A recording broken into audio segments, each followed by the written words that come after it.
Hello everybody, and welcome to day 26 of Freedom from Anxiety in Uncertain Times. And I'm here on my own today, so if you are with me, do say hello and let me know I have some company here. And I'd love to hear what you're hearing in the comments, either now or in the replay. Either's fine, but I do love feedback. So thankfully I do have something to talk about today. And I suppose I've been thinking that I've had a few conversations with people over the last week or so, people that have been listening in that I know, and a few people have asked me about moods and where do moods come into play in all of this. So what I'm going to talk about today is state of mind, and it's just taking the whole concept of thoughts and feelings just a little bit deeper. So I suppose a good place to start would be by giving you some sort of a definition of state of mind. So I like to think of state of mind as the quality of thinking that we have in the moment, in any moment. So the more clarity of mind that we have and the more clarity we have in any moment, the greater access that we then have to our inner resources. And that is what this is all about, is gaining access and reconnecting and staying connected with your resources.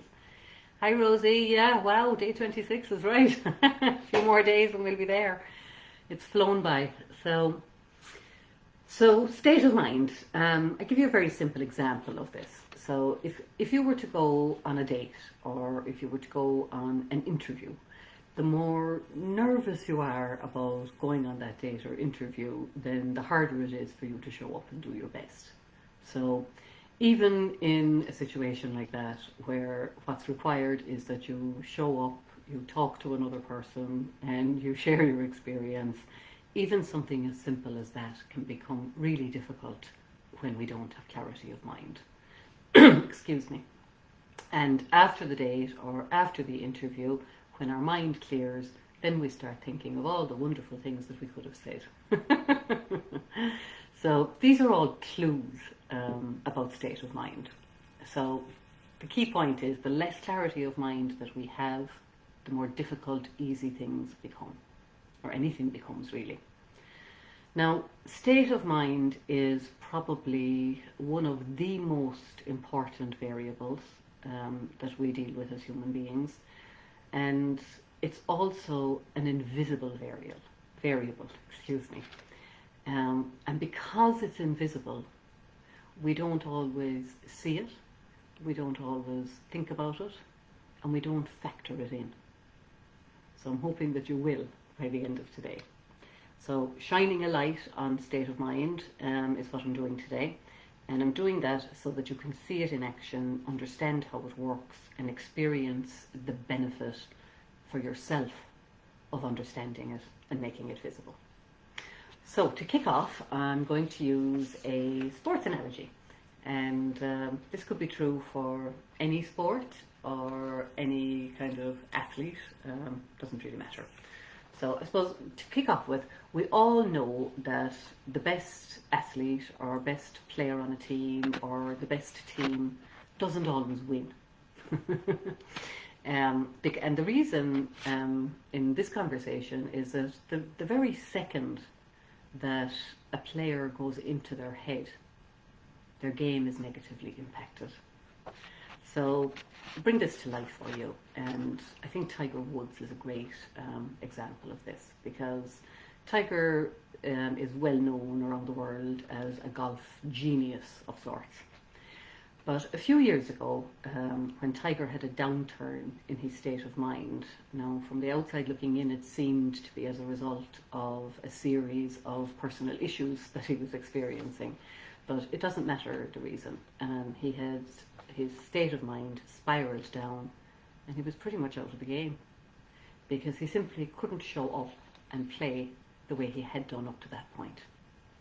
So that's an obvious, visible and well-known example of how our state of mind can actually determine what we're capable of doing and how we're capable of showing up in any moment.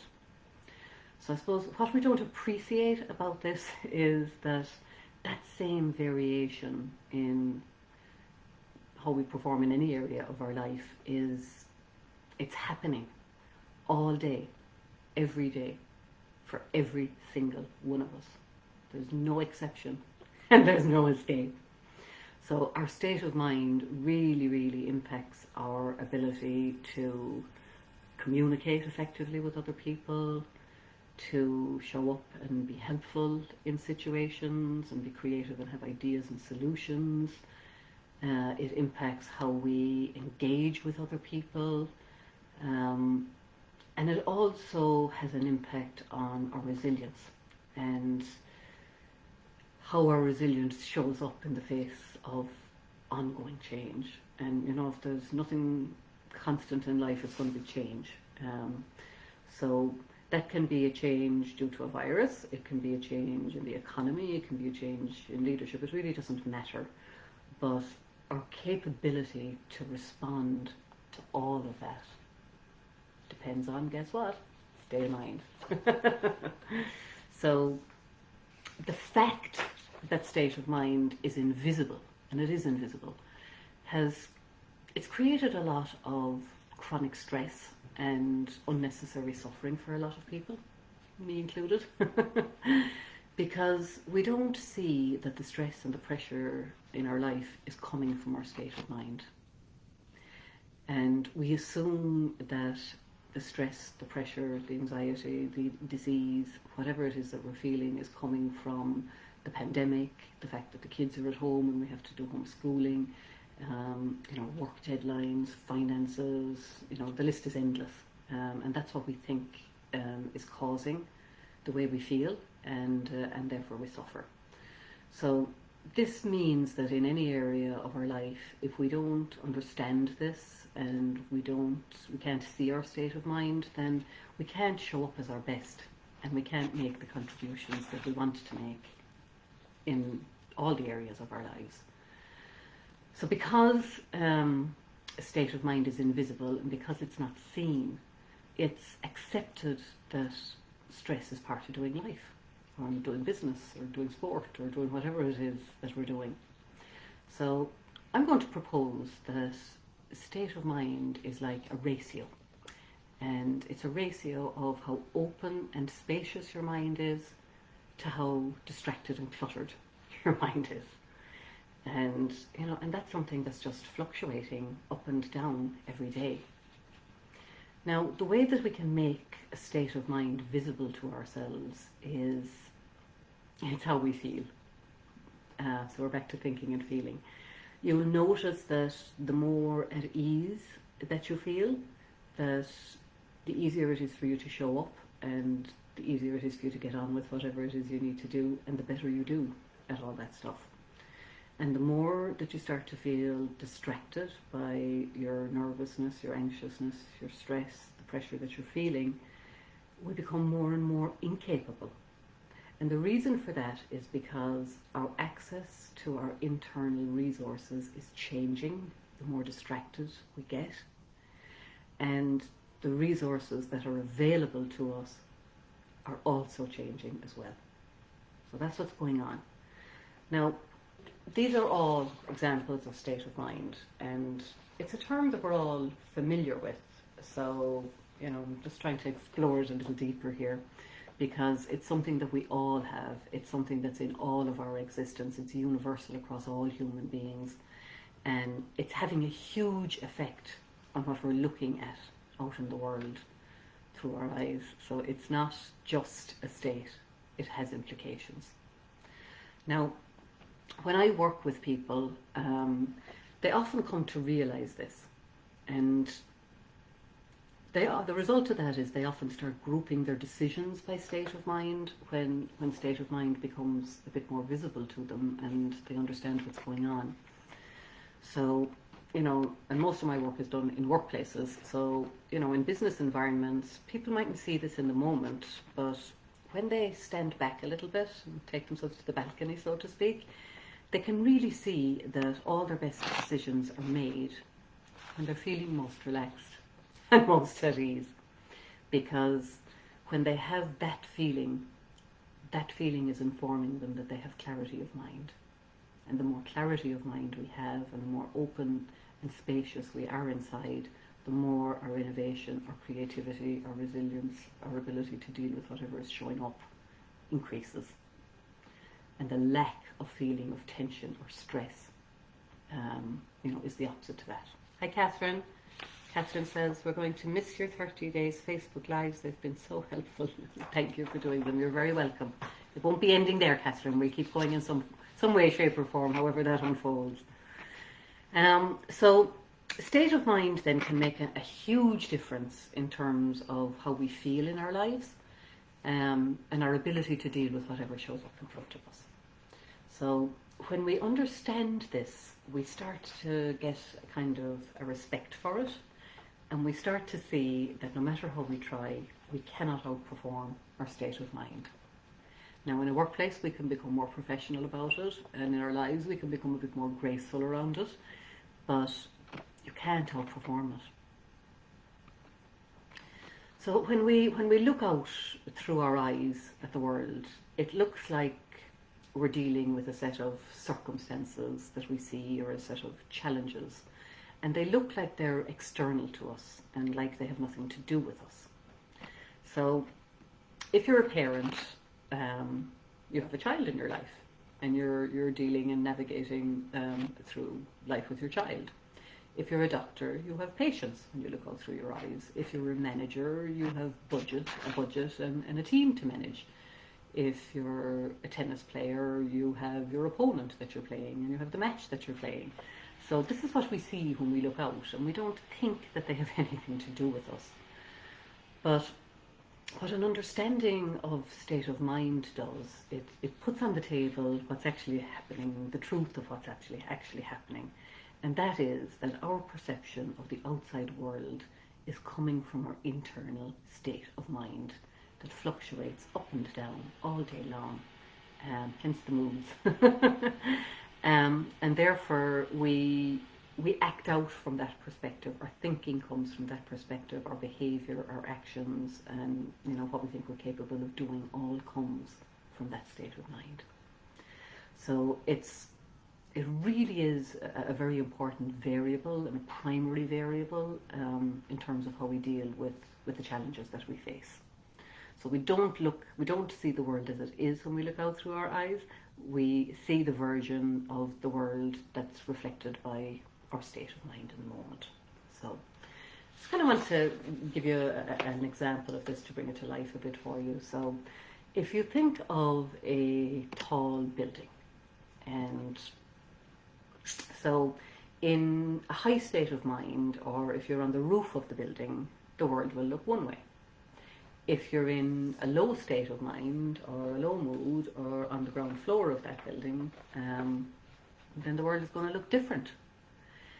And in a high state of mind, when you're on the roof of the building, looking out at the world, you're aware that you're capable of seeing things when you're on the roof that you cannot see when you're in a state of mind that has you on the ground floor. It's a completely different view. So just, imagine that in your own mind, looking out the front door of a skyscraper when you're on the ground floor, and the image that you can see, and then taking the elevator up to the roof and standing on the roof of a tall building and looking around. It's a completely different view.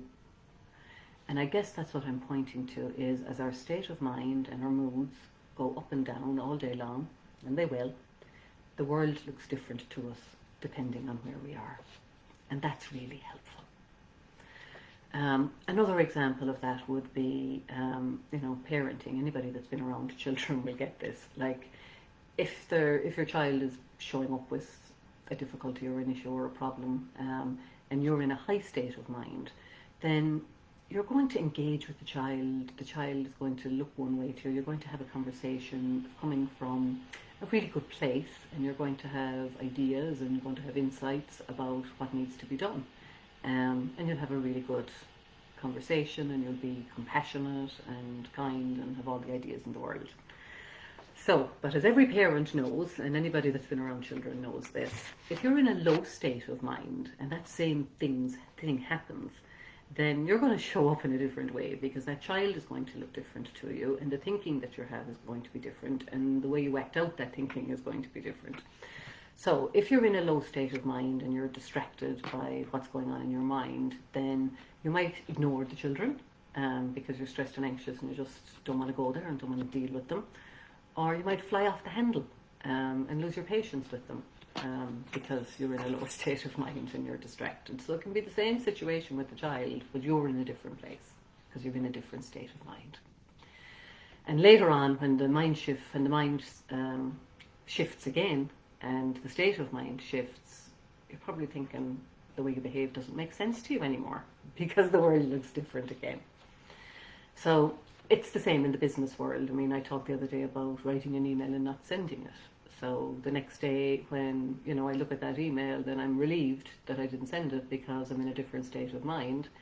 And if I have sent it, I might be cringing because I sent it because the world looks different the next day.